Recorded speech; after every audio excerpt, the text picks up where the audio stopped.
Good morning all students. I hope you very well. मैं doctor Pinky Saini. अपन बात कर रहे थे बीएससी पार्ट फर्स्ट के फर्स्ट पेपर की cell biology, genetics and plant breedings, जिसके अंदर अपन ने सेल साइकिल और सेल साइकिल से होने वाले डिवीजन के कुछ पॉइंट्स जो हैं वो अपन ने देख लिए थे। पहले मैं एक बार पेपर का नाम लिख देती हूँ। पेपर अपन बात कर रहे थे सेल बायोलॉजी,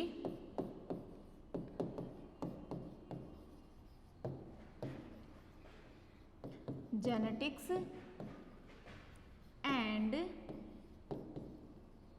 प्लांट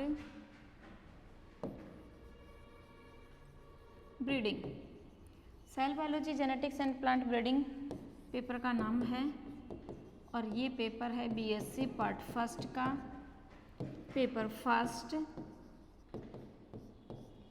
और यूनिट है ये इसकी सेकंड।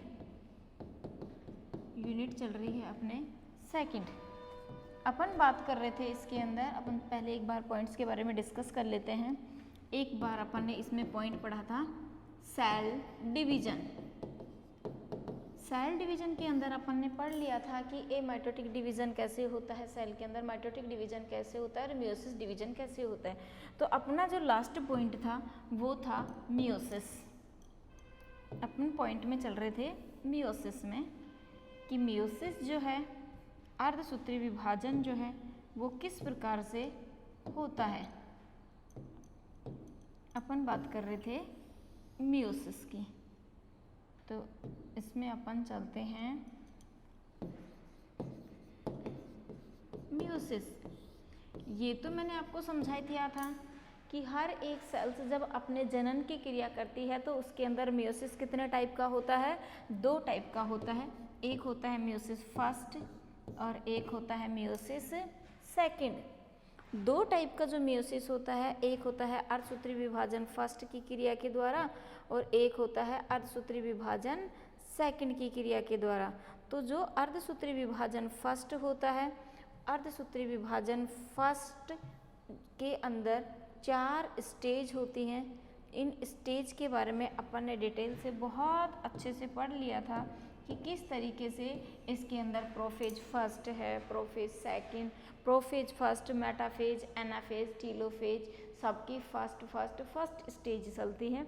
जब चारों की प्रोफेज, मेटाफेज, एनाफेज, टीलोफेज की फर्स्ट फेज कंप्लीट हो जाती है, उसके बाद में उसके अंदर साइटोप्लाज्मा का विभाजन होता है जिससे 2 डॉटर न्यूक्लियाई बन जाते हैं। उसके बाद में शुरू होता है कौन सा, मियोसिस सेकंड।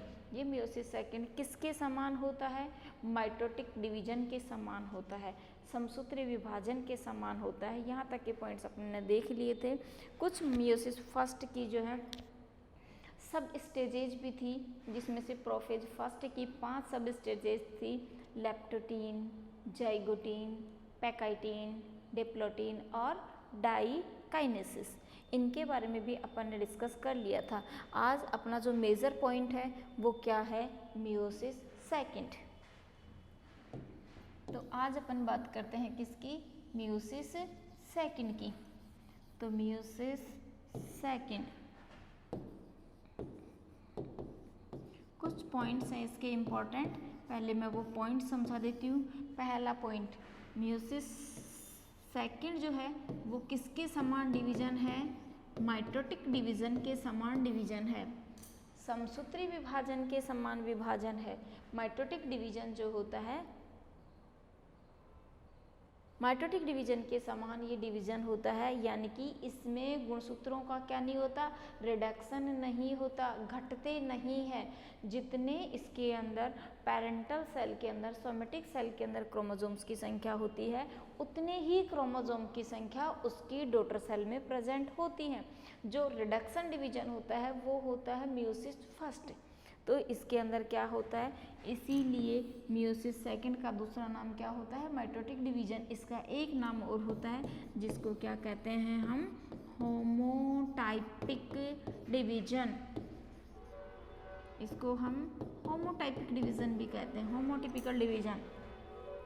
होमोटाइपिक जो डिवीजन होता है वो कौन सा डिवीजन होता है, मियोसिस सेकंड। जैसे म्यूसिस फर्स्ट में 4 फेजेस थी, वैसे ही इस विभाजन के अंदर भी क्या होती है, म्यूसिस डिवीजन में सेकंड में भी कितनी होती हैं, वही 4 फेजेज होती हैं। जो फर्स्ट फेज होती है वो होती है प्रोफेज,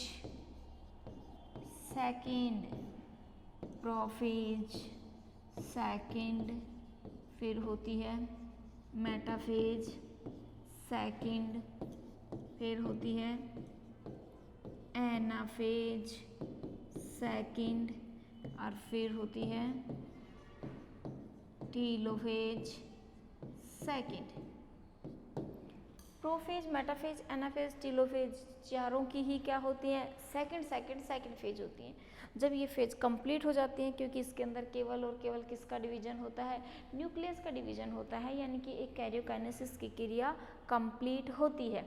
जब कैरियोकाइनेसिस की क्रिया कंप्लीट हो जाती है, उसके बाद में साइटोकाइनेसिस की क्रिया स्टार्ट होती है, यानी कि बनने वाली चारों डॉटर सेल के अंदर जब उसके अंदर न्यूक्लियस का डिवीजन हो चुका होता है, उसके बाद में उसमें साइटोप्लाज्मा का डिवीजन होता है, और साइटोप्लाज्मा का डिवीजन ही क्या कहलाता है, कैरियोकाइनेसिस के बाद में साइटोकाइनेसिस कहलाता है। यानी कि कैरियोकाइनेसिस न्यूक्लियस का डिवीजन हो चुका है, अब किसका डिवीजन होगा, साइटोप्लाज्मा का डिवीजन होगा। तो अपन इसकी फेज जो है इसके बारे में एक बार डिटेल से देखते हैं कि किस तरीके से इसके अंदर जो है वो डिवीज़न करती हैं, ये अपना डिवीज़न जो है वो करती हैं कि सेल साइकिल अपनी बनाती हैं, और इसके बाद में अपना डिवीज़न जो है वो किस प्रकार से करती हैं। तो ये है इसके अंदर कौन सा डिवीज़न, माइटोटिक, मियोसिस सेकंड। ये मियोसिस सेकंड जो डिवीज़न है ये स्टार्ट होता है प्रोफेज से। तो prophase second, metaphase second, anaphase second, और फिर आती हैं इसकी टीलोफेज सेकंड। तो prophase second, metaphase second, anaphase second, और बाद में होती है टीलोफेज सेकंड। तो प्रोफेज में आप देखोगे कि सबसे पहले इसमें स्टार्ट हुई कौन सी स्टेज, प्रोफेज सेकंड। तो जिस तरीके से मियोसिस फर्स्ट जब था, तो प्रोफेज स्टेज के अंदर ये क्रोमोसोम फाइबर्स जो थे वो किससे जुड़े हुए थे, 2 पोल लाइक स्ट्रक्चर से ना जुड़ के ये एक थ्रेड लाइक स्ट्रक्चर के फॉर्म में थिन फाइबर के रूप में प्रेजेंट थे।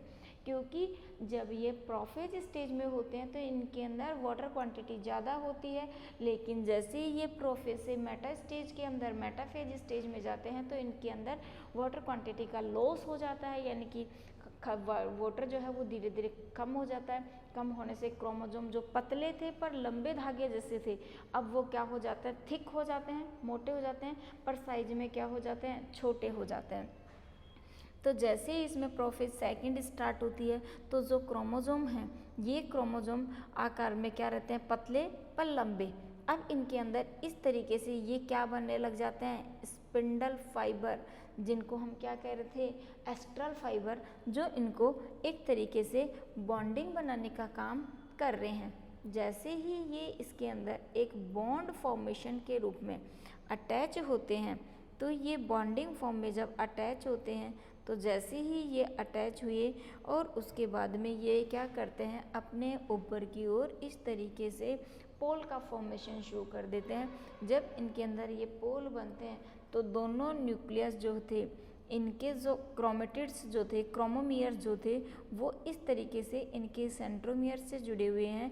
तो ये जो एस्ट्रल फाइबर हैं या ट्रैक्टाइल फाइबर हैं, वो इनको क्या करते हैं, प्लेट के फॉर्मेशन में बीच में लाने की कोशिश करते हैं।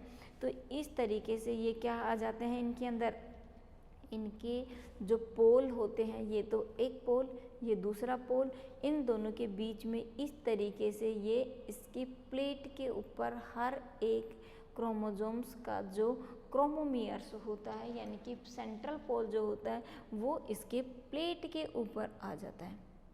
जैसे ये प्लेट के ऊपर आता है तो क्रोमोसोम की कितने 4 सिस्टर क्रोमेटिड्स होते हैं, ये चारों सिस्टर क्रोमेटिड्स क्या करते हैं, दोनों पोल की ओर इस तरीके से ऊपर और नीचे की ओर खिंचाव उत्पन्न होता है। जैसे मैंने सपोज करो कि ये इस तरीके से क्रोमोसोम्स प्रेजेंट हैं, ये इस जगह से बीच में से इससे जुड़े हुए हैं न्यूक्लियस जैसे स्ट्रक्चर से, जिसको क्रोमोमियर्स कहते हैं। ये क्रोमोमियर्स जो एंटीपोल की ओर, जब दो पोल हैं, एक पोल ऊपर है एक पोल ऊपर है, तो ये इन दोनों से क्या करते हैं, इस तरीके से ऊपर और नीचे की ओर खींचते हैं, खिंचाव उत्पन्न होता है। तो एनाफेज स्टेज में क्या होते हैं, ये इस मेटाफेज जो प्लेट थी उस पर से आधे क्रोमोसोम चले जाते हैं एक डायरेक्शन में और आधे क्रोमोसोम चले जाते हैं दूसरी डायरेक्शन में।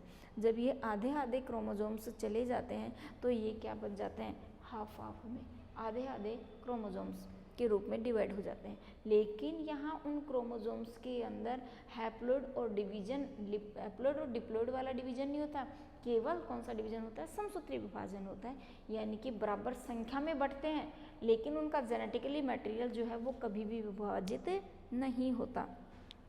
जैसे टीलोफेज स्टेज स्टार्ट शुरू होती है इसके अंदर, तो ये दोनों अपने न्यूक्लियस के साथ साथ यहाँ न्यूक्लियोलस जो है इसके अंदर फिर अपीयरिंग लेना शुरू कर देता है। न्यूक्लियोलस के अपीयरिंग होते ही यहाँ पर इसके अंदर क्या हो जाता है, साइटोकाइनेसिस की क्रिया शुरू हो जाती है। यानी कि इस जगह पर इसके अंदर साइटोप्लाज्मा का डिवीजन शुरू हो जाता है। जैसे ही इस स्थान से साइटोप्लाज्मा का फॉर्मेशन शुरू होता है तो या तो यहाँ पे प्लेट बनती है या फिर यहाँ पर फर्रो बनती है। इसके बारे में अपन पहले टॉपिक में डिस्कस कर चुके हैं कि जितने भी प्लांट्स होते हैं उनके अंदर सेल प्लेट बनती है और जितने भी एनिमल्स होते हैं उन सब के अंदर फर्रो बनती है, यानी कि खांच बनती है। तो जो प्लेट होती है वो परिधि से सेंटर की ओर बनती है। जैसे मैं आपको इसमें समझाऊं कि अगर अपन प्लेट की बात करते हैं तो ये प्लेट इस तरीके से यूँ बढ़ती हुई जाती है बाहर की ओर, तो इसको तो कहा जाता है सेल प्लेट फॉर्मेशन। लेकिन जो एनिमल्स होते हैं उनके अंदर ये बनती है इस तरीके से एक फर्रो के रूप में और यूँ बनती हुई आती है। तो इस तरीके से क्या हो जाता है, इसमें फिर साइटोप्लाज्मा का डिवीजन कंप्लीट हो जाता है टीलोफेज के बाद में। और इस तरीके से इसके अंदर मियोसिस फर्स्ट और मियोसिस सेकंड स्टेज कंप्लीट होती है। तो जैसे ही मियोसिस फर्स्ट के बाद में मियोसिस सेकंड कंप्लीट होती है तो टोटल इसके अंदर डॉटर सेल्स बन जाते हैं 4, 1 2 3 और 1 4। तो हम क्या कह सकते हैं, यदि किसी सेल के अंदर माइटोटिक डिवीजन होता है, समसूत्री विभाजन होता है, तो एक जो पेरेंटल सेल होती है, जो एक मदर सेल होती है, उसके द्वारा कितनी डॉटर सेल बनती हैं, 2 डॉटर सेल बनती हैं। उनका आनुवंशिक पदार्थ उनकी मदर सेल के समान होता है। क्लियर। जब मियोसिस डिवीजन होता है, अर्धसूत्री विभाजन, सिंपल अर्धसूत्री विभाजन होता है, तो वो हमेशा जो उसकी मदर सेल होती है उसके आनुवंशिक पदार्थ की कंपैरिजन में उसके अंदर क्रोमोसोम्स की संख्या मदर सेल से आधी हो जाती है। लेकिन जब मियोसिस डिवीजन की हम टाइप पढ़ते हैं तब उसमें पता चलता है कि मियोसिस डिवीजन 2 टाइप के होते हैं, मियोसिस फर्स्ट और मियोसिस सेकंड। तो मियोसिस फर्स्ट जो होता है वो तो मियोसिस वास्तविक प्रकार का रिडक्शन डिवीजन होता है, उसमें हमेशा क्रोमोसोम्स की संख्या उसकी मदर सेल की तुलना में हाफ हो जाती है। हाफ होने से क्या होता है कि अगली पीढ़ी के लिए वो एक गैमेट के फॉर्मेशन में काम आती है। लेकिन पूरे मियोसिस की बात करें अपन, मतलब मियोसिस फर्स्ट और मियोसिस सेकंड दोनों की बात करें, तो पूरा मियोसिस कंप्लीट होने के बाद में बनने वाली डॉटर सेल कितनी होती हैं, 1 2 3 4। तो हम क्या कह सकते हैं, एक समसूत्री विभाजन के द्वारा बनने वाली डॉटर सेल्स की संख्या 2 होती है और एक अर्धसूत्री विभाजन के बाद में बनने वाली डॉटर सेल्स की संख्या 4 होती है। तो इस तरीके से आज अपना ये एक पॉइंट टॉपिक जो है क्या, अर्धसूत्री विभाजन सेकंड और अर्धसूत्री विभाजन फर्स्ट जो है वो कंप्लीट है। अब अपन इसके बाद में बात करेंगे किसकी, अर्धसूत्री विभाजन फर्स्ट और अर्धसूत्री विभाजन सेकंड दोनों में क्या अंतर होता है। आज अपन बात करते हैं मियोसिस फर्स्ट और माइटोसिस फर्स्ट यानी कि समसूत्री विभाजन और अर्धसूत्री विभाजन में अंतर,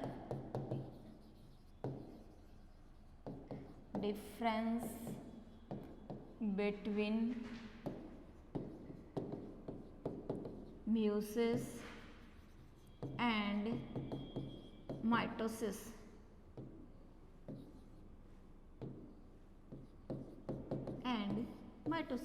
समसूत्री विभाजन फर्स्ट और समसूत्री विभाजन सेकंड, इन दोनों में क्या डिफरेंस है। तो आज अपन बात करते हैं इसके अंदर समसूत्री विभाजन फर्स्ट की और समसूत्री विभाजन सेकंड की, यानी कि मियोसिस फर्स्ट और मियोसिस की जगह माइटोटिक डिवीजन की बात करते हैं। ये मैं आपको समझाती हूँ कि किस तरीके से इसके अंदर माइटोटिक डिवीजन और मियोटिक डिवीजन होता है, यानी कि समसूत्री विभाजन और अर्धसूत्री विभाजन की प्रक्रिया जो है वो कंप्लीट होती है। जैसे ही इसके अंदर समसूत्री विभाजन और अर्धसूत्री विभाजन की क्रिया होती है तो इसके कारण इनकी जो सेल्स होती हैं वो क्या हो जाती हैं, नष्ट हो जाती हैं। अब अपन बात करते हैं इसकी समसूत्री विभाजन की और इसमें होने वाले अर्धसूत्री विभाजन। ये है अर्धसूत्री विभाजन, ये है समसूत्री विभाजन। मैं आपको इन दोनों के बीच में डिफरेंस भी समझाऊंगी, पर एक बार अपन इसको डायग्राम से समझते हैं। ये है अर्धसूत्री विभाजन, ये है माइटोटिक डिवीजन यानी कि समसूत्री विभाजन। समसूत्री विभाजन में भी क्रोमोसोम्स आपको सेंट्रोमियर से जुड़े हुए दिख रहे हैं और मियोसिस में भी आपको सेंट्रोमियर से क्रोमोसोम जुड़े हुए रहते हैं।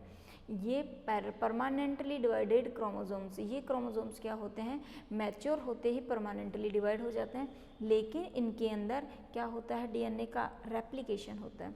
तो पहले इसके बारे में समझा देती हूँ कि ये एक पूरा न्यूक्लियस है, इस न्यूक्लियस के अंदर क्रोमोसोम्स के फाइबर हैं। ये फाइबर जैसे ही मियोटिक फर्स्ट डिवीजन करते हैं तो क्या बनाते हैं, सबसे पहले अपने इस तरीके से अपने पोल बनाते हैं, इनको बोलते हैं पोल।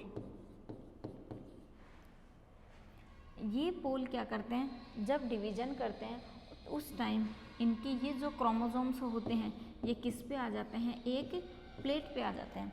जब ये क्रोमोसोम प्लेट के ऊपर आते हैं तो इनमें से आधे क्रोमोसोम को एक पोल की ओर और आधे क्रोमोसोम को दूसरे पोल की ओर खींच लिया जाता है और इनके बीच में इस तरीके से क्या बन जाते हैं, astral fibre, spindle fibre, astral fibre बन जाते हैं, स्पिंडल फाइबर बन जाते हैं और ट्रैक्टाइल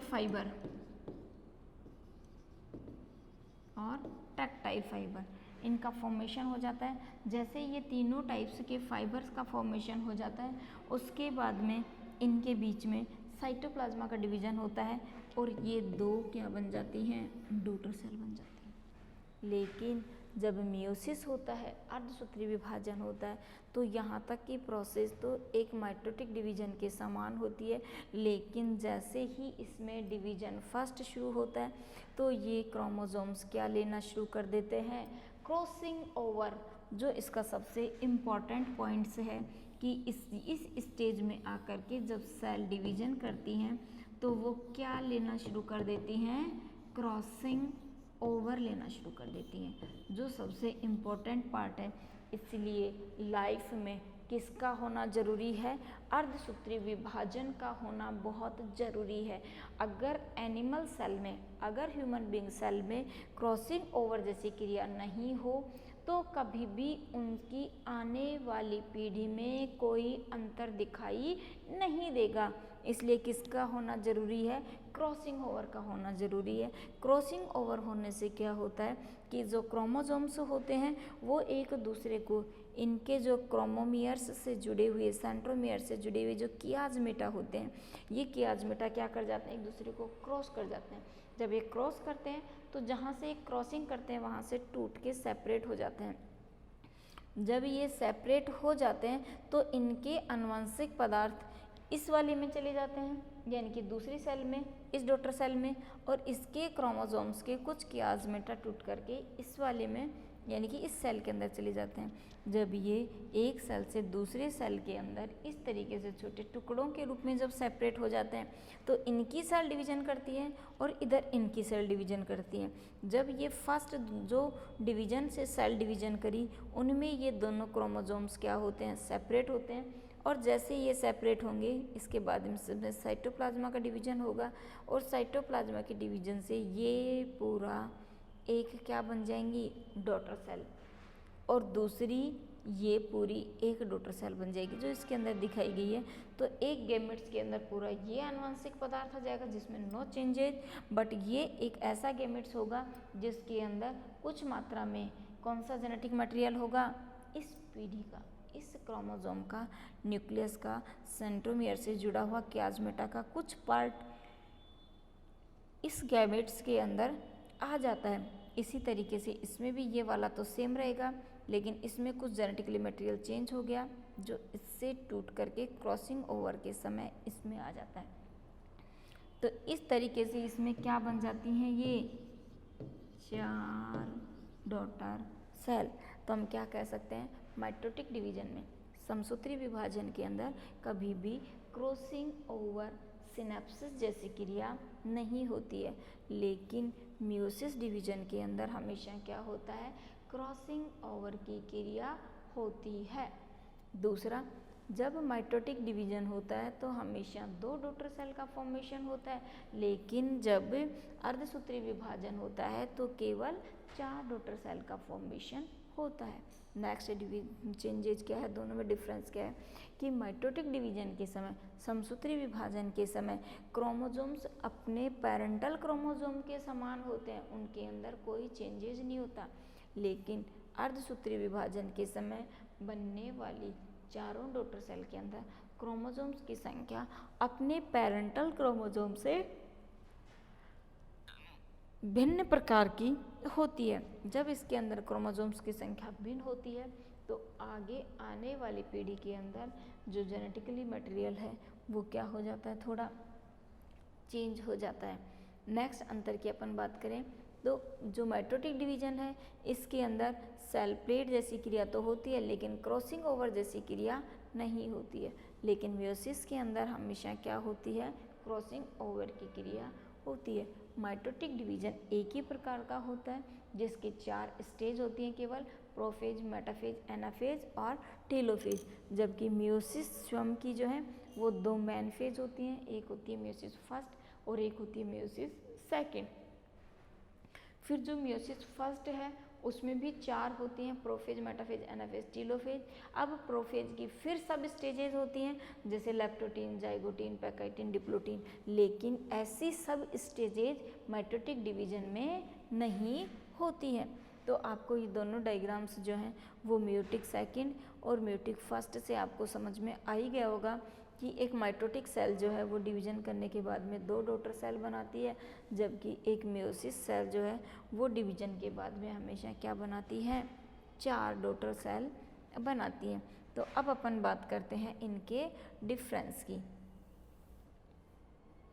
कि इन दोनों के अंदर समसूत्री विभाजन और अर्धसूत्री विभाजन में क्या अंतर होता है।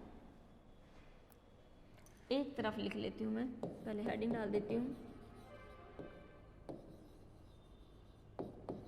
Difference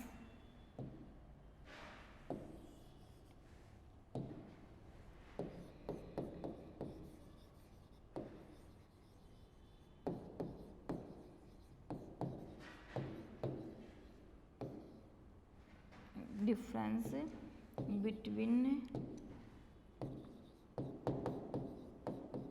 mitotic and meiosis division. Difference between mitotic and meiotic division एक तरफ लिख लेते हैं अपन, माइटोटिक डिवीजन जो मैंने आपको समझा ही दिया। अब अपने को केवल इनके पॉइंट्स जो हैं इम्पोर्टेंट उनके बारे में लिखना है, और एक है मियोसिस डिवीजन। समसूत्री विभाजन कौन सी कोशिकाओं में होता है? सोमेटिक मदर सेल में। कौन सी कोशिकाओं में होता है?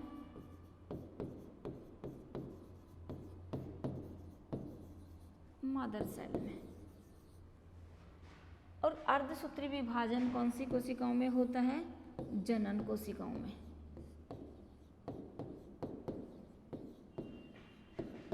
जनन कोशिकाओं में, यानी कि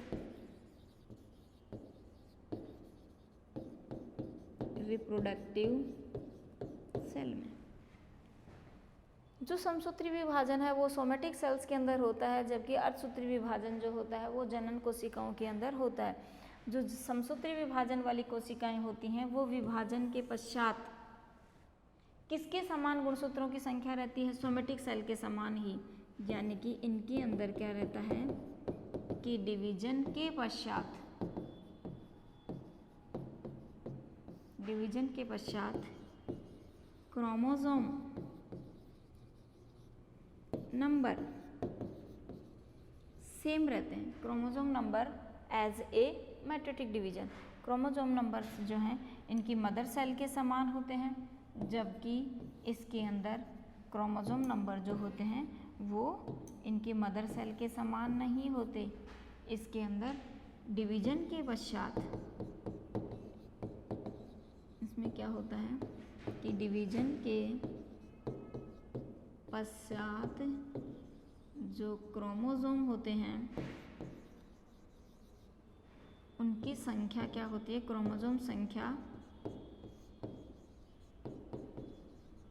आधी हो जाती है। क्रोमोसोम संख्या जो होती है वो आधी हो जाती है। गुणसूत्रों की संख्या क्या हो जाती है? आधी हो जाती है। यानी कि इसके अंदर जो क्रोमोसोम्स होते हैं वो 2n के फॉर्मेशन में होते हैं, और इसके अंदर क्रोमोसोम किसके फॉर्मेशन में रहते हैं? n के फॉर्मेशन में रहते हैं। जो क्रोमोसोम सेकंड है, नेक्स्ट पॉइंट की बात करें अपन 3 की, कि जो माइटोटिक डिवीजन है इसकी टोटल फेज जो होती हैं वो 4 फेज होती हैं, और इसमें फेज नहीं, इसमें क्या होते हैं? इसके टाइप्स होते हैं। इसमें टाइप्स चलते हैं। जो इसके अंदर 4 फेज हैं इसकी, वो होती हैं नंबर ए, इसको बांटा जाता है मेन रूप से इंटरफेज, और नंबर बी एम फेज, जबकि इसको केवल एक ही में बांटा जाता है, मियोसिस में। अब बात करते हैं अपन आगे की फेज की, कि जो नंबर 4 इंटरफेज के बाद में जो एम फेज होती है, ये सबसे इम्पोर्टेंट फेज होती है। इसी को आगे बांट दिया जाता है किसमें? प्रोफेज में, नंबर बी मेटाफेज में, नंबर सी एनाफेज में, और नंबर डी टीलोफेज में। ठीक है, प्रोफेज, मेटाफेज, एनाफेज और टीलोफेज में बांट दिया जाता है। जबकि इसकी बात करें तो इसमें इस मियोसिस को 2 में बांट दिया जाता है, मियोसिस फर्स्ट और मियोसिस सेकंड। तो जो मियोसिस फर्स्ट है इसकी क्या होती है? फेज होती है। इसकी फेज होती है 4, जिनके नाम रख देती हूँ ABCD, जिनके नाम बन जाते हैं प्रोफेज, फर्स्ट, मेटाफेज, फर्स्ट,